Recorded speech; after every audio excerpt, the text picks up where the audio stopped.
Hello friends, இந்த சம்மருக்கு நல்லா சில்லுன்னு சாப்பிட்றதுக்கு ஒரு சூப்பரான அதே நேரத்தில் ஒரு சிம்பிளான டெசர்ட் ரெசிபி தான் ரெடி பண்ண போகிறோம். ஆக்சுவலாக இந்த ரெசிபி சாப்பிட்றதுக்கு ரொம்பவே ஹெம்மியாகவும் ஃபில்லிங்காகவும் இருக்கும். அதே நேரத்தில் இது ரொம்ப சிம்பிளாகவும் செஞ்சு முடிச்சிடலாம். இது ஹெல்தியானதும் கூட. ஸோ இந்த ரெசிபி எப்படி பண்ணுறது அப்படின்னு பார்க்கலாம். இந்த ரெசிபி பண்ணுறதுக்கு ஒரு பாத்திரத்தை எடுத்து அடுப்பில் வச்சுக்கலாம். அதில் அரை மணி நேரத்துக்கு முன்னாடியே வாஷ் பண்ணிவிட்டு ஊற வச்ச ஜவ்வரிசியை சேர்த்துக்கலாம். இந்த ஜவ்வரிசி வேகிறதுக்கு தேவையான அளவு தண்ணி சேர்த்து அதை நல்லா ஒரு டைம் கலந்து விட்டுறலாம்.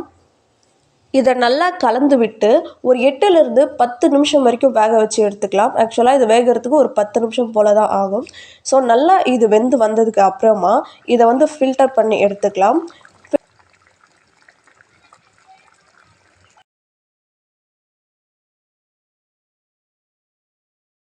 ஃபில்டர் பண்ணதில் மறுபடியும் வாட்டர் ஆட் பண்ணி மறுபடியும் ஒரு டைம் ஃபில்டர் பண்ணி எடுத்துக்கலாம். ஸோ 2 டைம் மொத்தமாக நம்ம ஃபில்டர் பண்ணி எடுத்து இதை தனியாக வச்சுக்கலாம். இதை 2 டைம் இப்போ ஃபில்டர் பண்ணியாச்சு. இதை வேறு ஒரு பவுலில் மாற்றி வச்சுக்கலாம். இது தனியாக எடுத்து வச்சிடலாம். இது ஆறட்டும். அடுத்ததாக வேறு ஒரு பாத்திரத்தில் பால் சேர்த்து கொதிக்க வச்சுக்கலாம். இது கொதித்ததுக்கு அப்புறமா இதில் 1 கப் அளவுக்கு சுகர் சேர்த்துக்கலாம். இந்த சுகர் சேர்த்து ஒரு தடவை கலந்து விட்டு கொதித்ததுக்கு அப்புறமா இதில் ஒரு 2 டேபிள் ஸ்பூன் அளவுக்கு பால் பவுடர் சேர்த்துக்கலாம். பால் பவுடரும் சேர்த்து கொஞ்சம் நேரம் நல்லா கொதிக்க விட்டுக்கலாம். ஒரு 5 மினிட்ஸ் அந்த மாதிரி கொதித்தாலே போதுமானது தான்.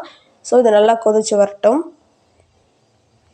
இது நல்லா கொதித்து வந்ததுக்கப்புறமா அடுப்பிலேருந்து இறக்கி இதை நல்லா ஆற விட்டு அதுக்கப்புறம் ஒரு 1 ஹவர் ஃப்ரிட்ஜில் வச்சு எடுத்துக்கலாம். இந்த பால் ஆறி வர்றதுக்குள்ளே நம்ம ஃப்ரூட்ஸ் எடுத்து அதை வாஷ் பண்ணி நல்லா குட்டி குட்டி ஸ்லைஸாக கட் பண்ணி எடுத்துக்கலாம்.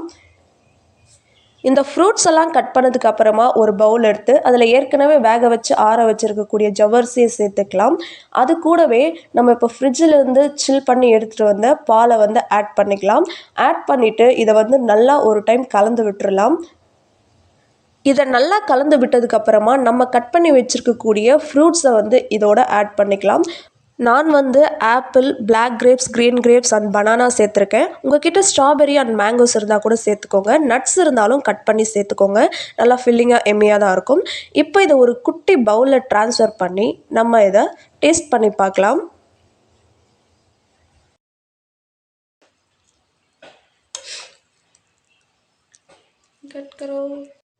இது சாப்பிட்றதுக்கு உண்மையிலே ரொம்ப ஃபில்லிங்காகவும் எம்மியாகவும் இருக்குது. அதே நேரத்தில் ரொம்ப சில்லுன்னு சூப்பராக இருக்குது. ஸோ இந்த ட்ரிங்கை நீங்களும் வீட்டில் ட்ரை பண்ணி பாருங்கள். ட்ரை பண்ணி பார்த்துட்டு இது எப்படி இருந்துச்சு அப்படின்னு கமெண்ட்டில் சொல்லுங்கள். வேறு ஒரு வீடியோவில் பார்க்கலாம். பாய்.